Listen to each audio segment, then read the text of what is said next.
ಸ್ನೇಹಿತರೆ ನಮಸ್ಕಾರ. Big boss ಬಗ್ಗೆ ಆಗಾಗ ಅಸಮಾಧಾನಗಳು ಹೆಚ್ಚಾಗಿ ಕೇಳಿಬರೋದು ಸಾಮಾನ್ಯ. ಅದೇ ರೀತಿ ಈ ವಾರವೂ ಕೂಡ ಬಿಗ್ ಬಾಸ್ ಬಗ್ಗೆ ಮತ್ತು ಬಿಗ್ ಬಾಸ್ನ ಟೀಮ್ನ ಬಗ್ಗೆ ಅಸಮಾಧಾನಗಳು ಕೇಳಿ ಬರ್ತಿದ್ದಾವೆ.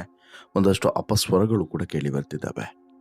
ಬಿಗ್ ಬಾಸ್ ಮತ್ತು ಬಿಗ್ ಬಾಸ್ನ ಟೀಮ್ನವರು ಹಾಗೆಯೇ ಹನುಮಂತ, ಈ ಮೂವರ ತಪ್ಪು ಇಲ್ಲಿ ಸ್ಪಷ್ಟವಾಗಿ ಕಾಣಿಸ್ತಿದೆ.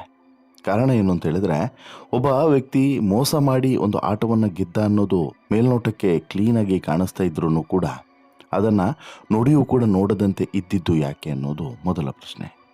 ಎರಡನೇದು, ಉಸ್ತುವಾರಿಯಾಗಿದ್ದಂತಹ ಮತ್ತು ಕ್ಯಾಪ್ಟನ್ ಆಗಿದ್ದಂತಹ ಹನುಮಂತ ತನ್ನ ಸ್ನೇಹಿತನಿಗೆ ಮಾಡಿದಂಥ ಸಹಾಯ ಅದು ನ್ಯಾಯಬದ್ಧವಾಗಿ ಇರದೇ ಇದ್ದಾಗ ಅದನ್ನು ಸಮರ್ಥಿಸಿಕೊಂಡಿದ್ದು ಯಾಕೆ. ಮೂರನೇದು, ಇಲ್ಲಿ ತಪ್ಪು ಗೊತ್ತಿದ್ರೂ ಕೂಡ ಆ ತಪ್ಪು ನಡೆದೇ ಇಲ್ಲ ಅನ್ನೋ ರೀತಿಯಲ್ಲಿ ಇದ್ದಿದ್ದು ಯಾಕೆ. ಹೀಗೆ ಮೂರು ಪ್ರಶ್ನೆಗಳು ಕಾಡ್ತಾ ಇತ್ತು. ಈ ಮೂರು ಪ್ರಶ್ನೆಗಳಿಗೆ ಇತ್ತೀಚೆಗೆ ಭಾರಿ ಚರ್ಚೆಯೂ ಕೂಡ ನಡೆದಿತ್ತು. ಕಳೆದ 2 ದಿನಗಳಿಂದ ಈ ಬಗ್ಗೆ ಸಾಕಷ್ಟು ಆಕ್ರೋಶಗಳು ವ್ಯಕ್ತವಾಯಿತು. ಒಬ್ಬೊಬ್ಬರಿಗೆ ಒಂದೊಂದು ನ್ಯಾಯನ, ಬೇರೆ ವಿಚಾರಕ್ಕೆ ಬಿಗ್ ಬಾಸು ತಕ್ಷಣಕ್ಕೆ ಅಲರ್ಟ್ ಕೊಡುವಂತಹದ್ದು ಮತ್ತು ಇಲ್ಲಿ ಮೌನವನ್ನು ವಹಿಸಿರೋದು, ಇದರ ಗುಟ್ಟೇನು ಅನ್ನುವಂಥ ಪ್ರಶ್ನೆಯೂ ಕೂಡ ಮೂಡಿತ್ತು. ಈಗ ಈ ಪ್ರಶ್ನೆಗೆ ಪೂರಕವಾಗಿ ನಿನ್ನೆ ನಡೆದಂಥ ಒಂದಷ್ಟು ಬೆಳವಣಿಗೆಗಳು ಮತ್ತು ಈಗ ನಡೀತಿರುವಂಥ ಒಂದಷ್ಟು ಬೆಳವಣಿಗೆಗಳು ಭಾರಿ ಸಂಚಲನಕ್ಕೆ ಕಾರಣ ಆಗಿದೆ. ಅದೇ ಧನ್ರಾಜ್ ಮಾಡಿದ್ದಾನೆ ಎನ್ನಲಾದಂಥ ಮೋಸ. ಹೌದು, ಬಿಗ್ ಬಾಸ್ ಕಾರ್ಯಕ್ರಮದ ಮೂಲಕ ಧನ್ರಾಜ್ ಈ ವಾರ ಒಂದು ಟಾಸ್ಕನ್ನು ಆಡುವಂಥ ಸಂದರ್ಭದಲ್ಲಿ ಈ ಟಾಸ್ಕ್ನಲ್ಲಿ ಈ ವಾರ ಏನು ಕಂಡೀಷನ್ ಇತ್ತು ಅಂತ ಹೇಳಿದ್ರೆ, ಯಾರು ಅತಿ ಹೆಚ್ಚು ಅಂಕಗಳನ್ನು ಗಳಿಸ್ತಾರೋ ಅವರು ಈ ವಾರದ ಎಲಿಮಿನೇಷನ್ನಿಂದ ಪಾರಾಗ್ತಾರೆ ಅನ್ನೋದು ಒಂದು. ಎರಡನೇದು, ಈ ಅಂತಿಮ ಟಾಸ್ಕ್ನಲ್ಲಿ ಕೀಲಿಕೆಯನ್ನು ತೆಗಿಬೇಕಾಗಿತ್ತು. ಅದಕ್ಕೆ ಬೇಕಾದಂತಹ ಒಂದು ಟಾಸ್ಕನ್ನು ಮಾಡುವಂಥ ಸಂದರ್ಭದಲ್ಲಿ ಧನ್ರಾಜ್ ಮೋಸ ಮಾಡಿದ್ದಾನೆ. ಈ ಮೋಸ ಮೇಲ್ನೋಟಕ್ಕೆ ಸ್ಪಷ್ಟವಾಗಿ ಕಾಣಿಸ್ತಿದ್ರು ಕೂಡ ಎಲ್ಲೋ ಒಂದು ಕಡೆ ಬಿಗ್ ಬಾಸ್ನಿಂದ ಹಿಡಿದು ಬಿಗ್ ಬಾಸ್ ಟೀಮ್ನವರು ಹಾಗೇನೆ ಹನುಮಂತ ಎಲ್ಲರೂ ಕೂಡ ನೋಡದೇ ಇದ್ದಾಗೆ ಇದ್ದರು.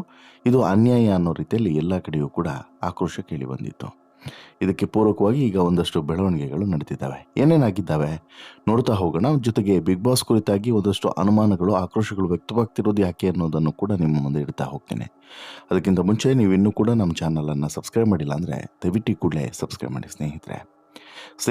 ಈ ಬಾರಿಯ ಸೀಸನ್ 11 ಇದೆಯಲ್ಲ, ಈ ಸೀಸನ್ನಲ್ಲಿ ಆದಷ್ಟು ಚೀಟಿಂಗು, ಮೋಸ, ಜೊತೆಗೆ ಜಗಳ, ಕಿತ್ತಾಟ, ವೈಮನಸ್ಸು ಇನ್ಯಾವ ಸೀಸನ್ನಲ್ಲೂ ಕೂಡ ಆಗಿರಲಿಕ್ಕಿಲ್ಲ. ಇದೊಂದು ವಾರ ಒಬ್ಬರಲ್ಲ ಒಬ್ಬರು ಟಾಸ್ಕ್ಗಳಲ್ಲಿ ಒಂದಲ್ಲ ಒಂದು ತಪ್ಪುಗಳನ್ನು, ಚೀಟಿಂಗ್ಗಳನ್ನು ಮಾಡಿಕೊಂಡೇ ಬಂದವರು. ಟಾಸ್ಕ್ಗಳ ಮೇಲೆ ಟಾಸ್ಕ್ಗಳು, nominations, captaincy, ticket to finale, immunity, ಹೀಗೆ ಯಾವುದೋ ಒಂದು ಕಾರಣವನ್ನು ಇಟ್ಕೊಂಡು ಅದನ್ನು ಪಡಿಬೇಕು ಅನ್ನುವಂಥ ಕಾರಣಕ್ಕೋಸ್ಕರ ಮೋಸದ ಆಟವನ್ನು ಆರಂಭದಿಂದನೂ ಕೂಡ ಮಾಡಿಕೊಂಡೇ ಬಂದಿದ್ದಾರೆ. ಇಲ್ಲಿ ಯಾರೋ ಒಬ್ಬರು ಮೋಸದಿಂದ ಮಾಡುವಂಥ ತಪ್ಪು ಯಾವ ರೀತಿ ಪರಿಣಾಮವನ್ನು ಬೀರುತ್ತೆ ಅನ್ನೋದಕ್ಕೆ ಸಾಕ್ಷಿ ಇದು. ಕಣ್ಮುಂದೆ ಅನ್ಯಾಯ ನಡೆದರೂ ಕೂಡ ಬಿಗ್ ಬಾಸ್ ಕಣ್ಮುಚ್ಚಿ ಕುಳಿತಿರೋದು ಕೂಡ ವೀಕ್ಷಕರಿಗೆ ಒಂದು ರೀತಿಯಲ್ಲಿ ಅಸಮಾಧಾನವನ್ನು ಉಂಟು ಮಾಡಿದೆ. ಹಲವು ಬಾರಿ ನಿಯತ್ತಿನಿಂದ ಆಟವಾಡಿ ಹನುಮಂತ ಹಾಗೂ ಧನ್ರಾಜ್ ಗೆದ್ದಿದ್ದಾರೆ. ಆದರೆ ಈ ವಾರ ಮಿಡ್ ವೀಕ್ ಎಲಿಮಿನೇಷನ್ನಿಂದ ತಪ್ಪಿಸಿಕೊಳ್ಳುವಂತಹ ನಿಟ್ಟಿನಲ್ಲಿ ನೀಡಲಾದಂಥ ಟಾಸ್ಕ್ಗಳ ಪೈಕಿ ಕೊನೆಯ ಟಾಸ್ಕ್ನಲ್ಲಿ ಧನ್ರಾಜ್ ಚೀಟಿಂಗನ್ನು ಮಾಡಿಬಿಟ್ಟಿದ್ದಾರೆ. ಕನ್ನಡಿಯನ್ನು ನೋಡಿಕೊಂಡು ಧನ್ರಾಜು ಈ ಕೀಲಿಯ ದಾರಿಯನ್ನು ಹುಡುಕಿದ್ದಾರೆ. ಇದು ಅನ್ಯಾಯ ಅಂತ ಹೇಳಿಬಿಟ್ಟು ವೀಕ್ಷಕರು ಸೋಷಿಯಲ್ ಮೀಡಿಯಾದಲ್ಲಿ ಅನುಮಾನವನ್ನು, ಆಕ್ರೋಶವನ್ನು ವ್ಯಕ್ತಪಡಿಸ್ತಾ ಇದ್ದಾರೆ.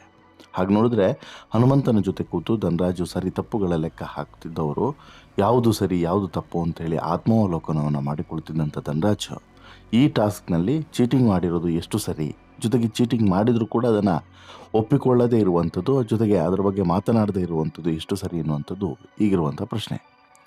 ಈ ವಾರ ಮಿಡ್ ವೀಕ್ ಎಲಿಮಿನೇಷನ್ ಇದೆ. ನೀಡಲಾಗುವಂಥ ಟಾಸ್ಕ್ಗಳಲ್ಲಿ ಗೆದ್ದು ಹೆಚ್ಚು ಅಂಕಗಳನ್ನು ಗಳಿಸುವಂಥ ಒಬ್ಬ ಸ್ಪರ್ಧಿ ಮಿಡ್ ವೀಕ್ ಎಲಿಮಿನೇಷನ್ನಿಂದ ಪಾರಾಗಲಿದ್ದಾರೆ. ಹಿಂದಿನ ಟಾಸ್ಕ್ನಲ್ಲಿ ಗೆದ್ದಂತಹ ಧನ್ರಾಜ್ಗೆ ಕೊನೆಯ ಟಾಸ್ಕ್ನಲ್ಲಿ ಎದುರಾಳಿಗಳನ್ನು ಆಯ್ಕೆ ಮಾಡೋದಕ್ಕೆ ಅವಕಾಶವನ್ನು ಕೂಡ ಕೊಟ್ಟಿರ್ತಾರೆ. ಕಿರಿಕಿ ಎನ್ನುವಂಥ ಟಾಸ್ಕ್ನಲ್ಲಿ ಮೋಕ್ಷಿತಾ, ರಜತ್ ಹಾಗೂ ತ್ರಿವಿಕ್ರಮ್ ಅವರುಗಳನ್ನು ಎದುರಾಳಿಗಳಾಗಿ ಸ್ವೀಕರಿಸಿದಂಥ ಧನ್ರಾಜ್ ನಂತರ ಆಟವನ್ನು ಶುರು ಮಾಡ್ತಾರೆ. ಕಿರಿಕಿ ಟಾಸ್ಕ್ನ ಅನುಸಾರ ಪ್ರತಿಯೊಬ್ಬರಿಗೂ ಕೂಡ ದಾರಿ ಕೊರೆದಿರುವಂತಹ ಒಂದು ಹಲಗೆಯನ್ನು ಮೀಸಲಿರಿಸಲಾಗುತ್ತೆ. ಆ ಹಲಗೆ ಕಾಣ್ತಾ ಇರೋದಿಲ್ಲ. ಅದರಲ್ಲಿ ಈ ಕೀನ ಹಿಡಿಕೆಯನ್ನು ಸಿಕ್ಕಿಸಲಾಗಿರ್ತದೆ. ಕೊನೆಯಲ್ಲಿ ಕೀ ಇರುತ್ತೆ. ಟಾಸ್ಕ್ ಆರಂಭವಾದಾಗ ಹೊದಿಕೆ ತೆಗೆಯಬೇಕಿತ್ತು. ಆಗ ಸ್ಪರ್ಧಿಗಳು ಕೊರೆದಿರುವಂಥ ದಾರಿಯನ್ನು ನೋಡಿ ಆ ದಾರಿಯನ್ನು ಗಮನದಲ್ಲಿ ಇಟ್ಟುಕೊಳ್ಬೇಕಿತ್ತು. ನಂತರ ಹಲಗೆ ಹಿಂದೆ ನಿಂತು ಹಿಡಿಕೆಯನ್ನು ಅಂತಿಮ ಸ್ಥಾನಕ್ಕೆ ಸಾಗಿಸಬೇಕು. ಆಗ ಆ ಸಾಗಿಸುವಂಥ ಹಾದಿಯನ್ನು ನೋಡಬಾರ್ದು, ಅಂದಾಜಿನಲ್ಲಿ ಸಾಗಿಸಬೇಕು. ಆನಂತರ ಕೀಲಿಯನ್ನು ಪಡೆದು ಅದನ್ನು ಪೆಟ್ಟಿಗೆಯನ್ನು ಓಪನ್ ಮಾಡಿ ಫಜಲನ್ನು ಪೂರ್ಣಗೊಳಿಸಬೇಕಾಗಿತ್ತು. ನಿಯಮದ ಪ್ರಕಾರ ಹಲಗೆ ಹಿಂದೆ ನಿಲ್ಲಬೇಕಾಗಿದ್ದಂಥ ಸ್ಪರ್ಧಿಗಳು ಹಲಗೆಯನ್ನು ಇಣುಕಿ ನೋಡುವಂತಿರಲಿಲ್ಲ, ಹಲಗೆಯನ್ನು ನೋಡಿಕೊಂಡು ಹಿಡಿಕೆಯನ್ನು ಸಾಗಿಸುವಂತಿರಲಿಲ್ಲ. ಟಾಸ್ಕ್ ಆರಂಭವಾದಾಗ ಹಲಗೆಯನ್ನು ರಜತ್ ನೋಡ್ತಿದ್ದಾರೆ, ಇಣುಕಿ ನೋಡುವಂತಿಲ್ಲ ಅಂತ ಹೇಳ್ಬಿಟ್ಟು ಉಸ್ತುವಾರಿ ಹನುಮಂತ ವಾರ್ನಿಂಗನ್ನು ಕೊಡ್ತಾರೆ. ಈ ವೇಳೆ ಧನರಾಜ್ ಎದುರಿಗೆ ಒಂದು ಕನ್ನಡಿ ಇತ್ತು, ಮಿರರ್ ಇತ್ತು. ಅದನ್ನು ನೋಡಿಕೊಂಡು ಹಿಡಿಕೆಯನ್ನು ಬೇಗ ಬೇಗ ಸಾಗಿಸಿದರು. ಧನರಾಜ್ ಅವರನ್ನು ಗಮನಿಸಿದಂಥ ಮಂಜು ಹಾಗೂ ಭವ್ಯ ಮಿರರ್ನಲ್ಲಿ ಕಾಣಿಸುತ್ತೆ ಅಂತೇಳಿ ಮಾತನಾಡಿಕೊಂಡರು. ಮೊದಲು ಈ ಆಟವನ್ನು ಮುಗಿಸಿ ಗೆದ್ದಂತಹ ಧನರಾಜು ಗೆದ್ದ ಖುಷಿಯಿಂದ ಧನರಾಜ್ ಬಂದಾಗ ನಿಮಗೇನು ಕಾಣಿಸ್ತಿರ್ಲಿಲ್ವಾ ಬೋರ್ಡು ಅಂತಲೂ ಕೂಡ ಕೇಳ್ತಾರೆ ಮಂಜು. ಅದಕ್ಕೆ ಇಲ್ಲ ಅಂತೇಳಿ ಧನರಾಜ್ ಉತ್ತರಿಸಿದರು. ಮಿರರ್ನಲ್ಲಿ ಅಂತ ಹೇಳ್ಬಿಟ್ಟು ಮಂಜು ಪ್ರಶ್ನೆ ಮಾಡಿದಾಗ ಅದು ಗ್ರೇ ಏರಿಯಾ, ನಾನು ಏನು ಮಾಡಲಿ ಹೇಳಿ ಕೆಳಗೆ ಕಾಣ್ತಿರ್ಲಿಲ್ಲ, ಮೇಲೆಗೆ ಮಾತ್ರ ಕಾಣಿಸ್ತಿತ್ತು ಅಂಥೇಳಿ ಸಮರ್ಥನೆಯನ್ನು ಕೊಟ್ಟು ಸುಮ್ಮನಾಗ್ತಾರೆ, ನಗ್ತಾರೆ. ಆಟವನ್ನು ರಜತ್ ಮುಗಿಸಿ ಬಂದ ಮೇಲೆ ಮಿರರ್ನಲ್ಲಿ ಕಾಣಿಸ್ತಿತ್ತಾ ಗುರು ಅಂತ ಹೇಳ್ಬಿಟ್ಟು ಮಂಜು ಪ್ರಶ್ನೆಯನ್ನು ಮಾಡ್ತಾರೆ. ಅದಕ್ಕೆ ಹೋಗಿ ನಿಂತ್ಕೊಂಡು ನೋಡು ಅಂತ ಹೇಳ್ಬಿಟ್ಟು ರಜತ್ ತಿರುಗೇಟನ್ನು ಕೊಡ್ತಾರೆ.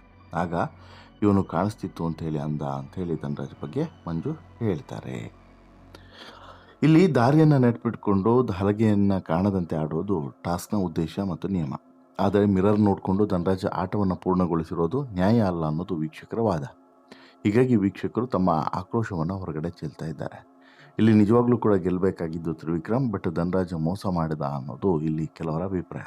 ಇನ್ನು ಧನರಾಜ್ ಇಷ್ಟು ಸಮಯಗಳ ಕಾಲ ಪ್ರಾಮಾಣಿಕತೆಯಿಂದ ಆಡಿ ಕೊನೆಗೆ ಅಪ್ರಾಮಾಣಿಕತೆಯಿಂದ ಆಡೋದ್ರ ಮೂಲಕ ಎಲ್ಲೋ ಒಂದು ಕಡೆ ಟಾಸ್ಕ್ನ ಉದ್ದೇಶವನ್ನೇ ಹಾಳು ಮಾಡಿದರು. ಇದು ನ್ಯಾಯವಲ್ಲ ಅನ್ನೋದು ಈಗ ಎಲ್ಲರ ಉದ್ದೇಶ. ಹೀಗಾಗಿ ಈಗ ಒಬ್ಬರಾದ್ಮೇಲೆ ಆಕ್ರೋಶವನ್ನು ವ್ಯಕ್ತಪಡಿಸಿದ್ದಾರೆ. ಧನರಾಜ್ ವಿರುದ್ಧ ಒಂದು ಕಿಡಿಯನ್ನು ಕಾರ್ತಾ ಇದ್ದಾರೆ.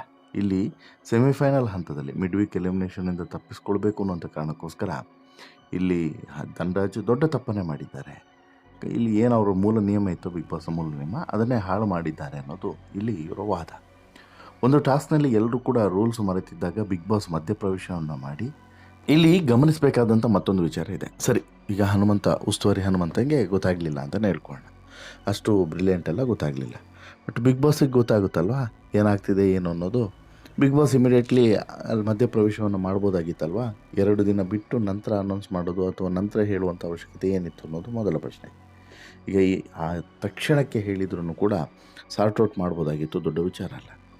ಎಲ್ಲೇ ಗೇಮನ್ನು ಆಡಿಸ್ಬೋದಾಗಿತ್ತು ಅಥವಾ ಧನರಾಜ್ ಕೈಯಲ್ಲಿ ತಪ್ಪನ್ನು ಹೇಳಿಸ್ಬೋದಾಗಿತ್ತು. ಬಟ್ ಈಗ ಇದು ತಾರಕಕ್ಕೆ ಹೋಗಿ ಆಗಿದೆ. ಬಿಗ್ ಬಾಸ್ ಇದನ್ನು ಗಮನಿಸಿಲ್ಲ ಅನ್ನೋದು ಆಕ್ರೋಶದ ರೂಪದಲ್ಲಿ ವ್ಯಕ್ತವಾಗ್ತಿದೆ.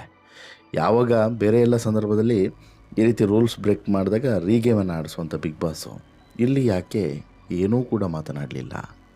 ಇನ್ನು ಇಂತಹ ಒಂದು ಡಿಸೈಡಿಂಗ್ ಫ್ಯಾಕ್ಟರ್ ಇರುವಂತಹ ಟಾಸ್ಕನ್ನು ಯಾಕೆ ಮಧ್ಯಪ್ರವೇಶವನ್ನು ಮಾಡಲಿಲ್ಲ ಅನ್ನೋದು ವೀಕ್ಷಕರು ಈಗ ಕೇಳ್ತಿರುವಂಥ ಪ್ರಶ್ನೆ. ಇನ್ನು ಹನುಮಂತನ ಉಸ್ತುವಾರಿ ಬಗ್ಗೆಯೂ ಕೂಡ ಸಾಕಷ್ಟು ಜನ ಪ್ರಶ್ನೆಯನ್ನು ಕೇಳ್ತಿದ್ದಾರೆ. ಇಲ್ಲಿ ಎಲ್ಲೋ ಒಂದು ಕಡೆ ಹನುಮಂತ ಧನರಾಜ್ ಅನ್ನುವಂಥ ಕಾರಣಕ್ಕೋಸ್ಕರ ಈ ರೀತಿ ಮೈ ಮರೆತ್ನ ಅನ್ನುವಂಥದ್ದು ಮೊದಲ ಪ್ರಶ್ನೆ. ಇನ್ನು ಧನರಾಜ್ ವಿಚಾರವಾಗಿಯೂ ಕೂಡ ಸಾಕಷ್ಟು ಜನ ಮಾತನಾಡ್ತಿದ್ದಾರೆ. ಪ್ರಾಮಾಣಿಕತೆ ಮತ್ತು ಏನೇ ಆಗಿದ್ರೂ ಕೂಡ ಅದನ್ನು ಒಪ್ಪಿಕೊಳ್ಳುವಂಥದ್ದನ್ನು ಈ ವಿಚಾರದಲ್ಲಿ ಯಾಕೆ ಪ್ರಾಮಾಣಿಕತೆಯನ್ನು ತೋರಲಿಲ್ಲ?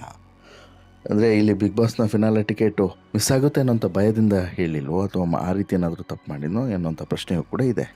ಈ ಮೊದಲು ಈ ಯಾವುದು ಮಿಡ್ ವೀಕ್ ಎಲಿಮಿನೇಷನ್ನಿಂದ ಬಚಾವಾಗುವಂಥ ಟಾಸ್ಕ್ನಲ್ಲೂ ಕೂಡ ಬಿಗ್ ಬಾಸ್ ಮಧ್ಯಪ್ರವೇಶವನ್ನು ಮಾಡಿದ್ದಾರೆ. ಆದರೆ ಇಲ್ಲಿ ಮಾತ್ರ ಮಧ್ಯಪ್ರವೇಶವನ್ನು ಮಾಡಲಿಲ್ಲ. ಧನರಾಜ್ ತಪ್ಪು ಮಾಡಿದ್ದಾನೆ ಅನ್ನೋದು ಗೊತ್ತಿದ್ರೂ ಕೂಡ ಮಧ್ಯಪ್ರವೇಶವನ್ನು ಮಾಡಲಿಲ್ಲ. ಬಿಗ್ ಬಾಸ್ ಮಧ್ಯಪ್ರವೇಶವನ್ನು ಮಾಡಿದ್ದು ಯಾವಾಗ ಅಥವಾ ಈ ಬಗ್ಗೆ ಒಂದು ನಿರ್ಧಾರವನ್ನು ತೆಗೆದುಕೊಂಡಿದ್ದು ಯಾವಾಗ ಅಂತ ಹೇಳಿದರೆ 2 ದಿನ ಕಳೆದ ಬಳಿಕ. ಇದು ಈಗ ಬಿಗ್ ಬಾಸ್ ಆಟದ ಮೇಲೆ ಮತ್ತು ಬಿಗ್ ಬಾಸ್ನ ಈ ಮಿಡ್ ವೀಕ್ ಎಲಿಮಿನೇಷನ್ನ ಮೇಲೆ ಕೂಡ ಪರಿಣಾಮವನ್ನು ಬೀರಿದೆ. ಅದು ಹೇಗೆ ಹೇಳ್ತೀನಿ ಅದು ಮುಂದಿನ ಸ್ಟೋರಿಯಲ್ಲಿ. ಅದಕ್ಕಿಂತ ಮುಂಚೆ ನೀವಿನ್ನೂ ಕೂಡ ನಮ್ಮ ಚಾನಲನ್ನು ಸಬ್ಸ್ಕ್ರೈಬ್ ಮಾಡಿಲ್ಲ ಅಂದರೆ ದಯವಿಟ್ಟು ಕೂಡಲೇ ಸಬ್ಸ್ಕ್ರೈಬ್ ಮಾಡಿ. ಜೊತೆಗೆ ಧನರಾಜ್ ಮಾಡಿದಂಥ ತಪ್ಪಿನ ಬಗ್ಗೆ ನಿಮ್ಮ ಅಭಿಪ್ರಾಯನ ಕಮೆಂಟ್ ಮಾಡಿ ತಿಳಿಸಿ ಅಂತೇಳಿ ಹೇಳ್ತಾ, ಈ ಸ್ಟೋರಿ ಇಷ್ಟ ಆಯಿತು ಅಂತ ಹೇಳಿದರೆ ಲೈಕ್ ಮಾಡಿ, ಶೇರ್ ಮಾಡಿ, ಚಾನಲ್ಗೆ ಸಬ್ಸ್ಕ್ರೈಬ್ ಮಾಡೋದನ್ನು ಮರಿಬೇಡಿ. ಧನ್ಯವಾದ.